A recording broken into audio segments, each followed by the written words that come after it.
তিন ম্যাচের টি-20 সিরিজ খেলতে পাকিস্তান দল আসছে বাংলাদেশে।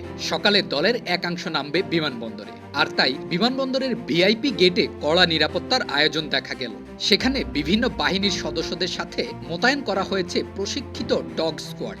পাকিস্তানের মতো নিরাপত্তা ঝুঁকি বাংলাদেশে না থাকলেও যে কোনো ধরনের অপ্রীতিকর ঘটনা এড়াতে বাংলাদেশ ক্রিকেট বোর্ড সদা তৎপর।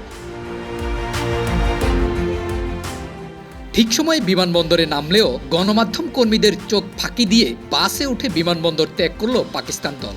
কড়া নিরাপত্তার মধ্য দিয়ে তাদেরকে নিয়ে যাওয়া হচ্ছে টিম হোটেলে। পাকিস্তান দল যেদিন বাংলাদেশে পা রাখলেন, টাইগাররা তখনও শ্রীলঙ্কার সাথে সিরিজের শেষ টি-20 ম্যাচ খেলতে কলম্বোয় অবস্থান করছেন। টেস্ট ও ওয়ানডে সিরিজ হারের পর টাইগাররা টি-20তে 1-1 সমতায় শেষ ম্যাচ খেলতে নামবে বাংলাদেশ সময় আজ রাত 7:30। কড়া নিরাপত্তায় টিমবাজ যখন হোটেলের দিকে যাচ্ছেন, ঠিক সে সময় হোম অফ ক্রিকেটের সবুজ ঘাসকে আরও বেশি সুন্দর করতে ব্যস্ত একদল মাঠ কর্মী। মেঘলা আকাশের নিচে সবুজ ঘাসের গালিচায় কমলা রঙের ঘাস কাটার মেশিন, সবকিছু মিলিয়ে এক অন্যরকম অনুভূতির জন্ম দেয়। এই মাঠেই 3 ম্যাচের টি-20 খেলতে পাকিস্তান দল এরই মধ্যে চলে এসেছেন বাংলাদেশে। ঘরের মাঠে টাইগারদের পারফরমেন্স দেখতে মুখিয়ে আছে কোটি কোটি ভক্ত সমর্থক। বিদেশের মাটিতে হারতে থাকা টাইগারদের ঘরের মাঠের পারফরমেন্স দেখতে মুখিয়ে আছে কোটি কোটি ভক্ত সমর্থক।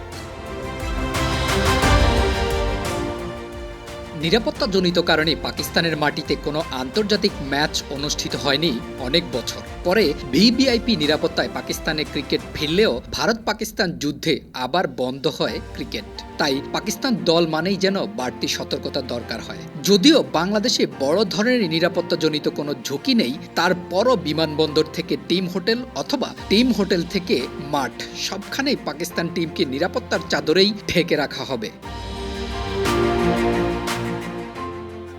মাঠের বাইরে পাকিস্তান সিরিজ নিয়ে অনেক ব্যস্ততা যাচ্ছে বাংলাদেশ ক্রিকেট বোর্ডে। তবে শত কোটির বিসিবি বাঁশ দিয়ে তৈরি করছেন মাঠের জায়ান্ট স্ক্রিনের মূল স্তম্ভ।